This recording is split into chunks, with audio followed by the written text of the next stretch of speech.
to Hawaii last year, I had the unique privilege of seeing a shark in its natural habitat. As I followed it through the reef, I was in awe of its beauty and grace, and it's a memory I'll not soon forget. Unfortunately, however, precious encounters such as this one are growing ever rarer. Sharks have been a part of our world for hundreds of millions of years, and currently hold a place at the top of virtually all oceanic ecosystems. They are a crucial keystone species, but are in greater danger of extinction today than ever before.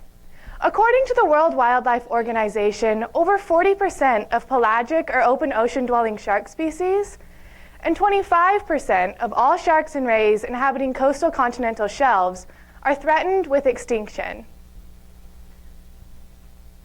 It is estimated that 100 shark species in total are in a status of imminent to severe danger. And while feelings concerning sharks may vary, it is certain that their extinction would have devastating effects on ocean economies and ecosystems around the globe. So why are we seeing such severe population declines? The major, indisputable cause is overfishing. A rising demand for culturally significant shark fins in the East and the development of modern fishing practices has led to a massive increase in the number of sharks caught. In fact, it is estimated that over 100 million are killed each year, many through a practice called shark finning. Once caught, the shark's fins will be cut off before it's returned to the ocean still alive, where, unable to swim properly, it will suffocate or die of blood loss. This cruel practice enables fishermen to keep the valuable fins of the shark without the carcass taking up space on their boat, and greatly increases the number that can be caught. After this happens, the fins are sold to Eastern markets, where they are used in medicine or to create shark fin soup, a cultural delicacy that is recognized in China as a symbol of wealth and prosperity. As an increasing number of Chinese citizens are acquiring this wealth, the demand for shark fins has soared, and today they can sell for up to $500 a pound. It is this market that accounts for 73% of yearly global shark kills. And unless demand should decrease or further regulations be imposed, there is little chance of fishermen ignoring such a profitable catch. If there isn't a change, however, it will spell disaster for sharks and the ecosystems that rely upon them. Sharks mature slowly and have few offspring, making it very difficult for their population to regenerate as it's being deplenished. This leaves them quite susceptible to extinction, and should that happen, the effects will be greatly felt. As top predators, sharks play a crucial role in keeping prey populations both healthy and in check. By picking off the sick and weak, they prevent the spread of disease, including possibly devastating outbreaks, while strengthening the gene pool. Furthermore, sharks keep other predators from becoming overpopulated.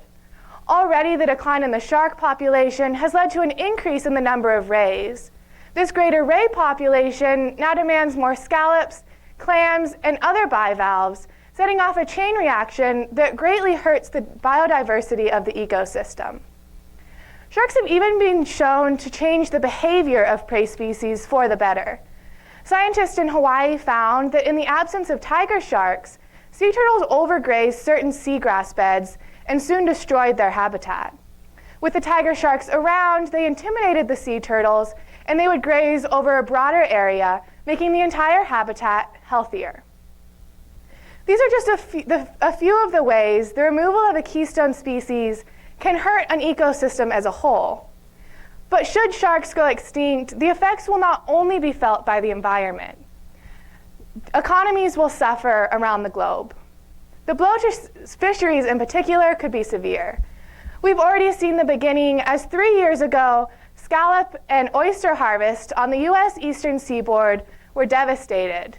This happened in the same waters where 97% of tiger and bull hammerhead sharks and 99% of scalloped, smooth, and dusky hammerhead sharks had disappeared.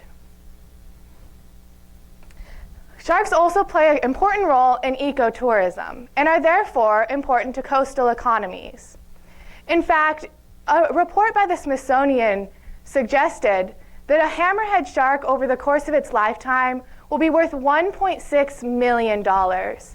And a study done by the University of British Columbia found that in just a few years, shark ecotourism will be worth more than the global shark fisheries.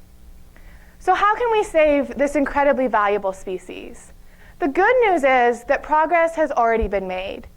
The 2010 Shark Conservation Act requires that all sharks caught in US waters must be brought to shore with their fins still attached.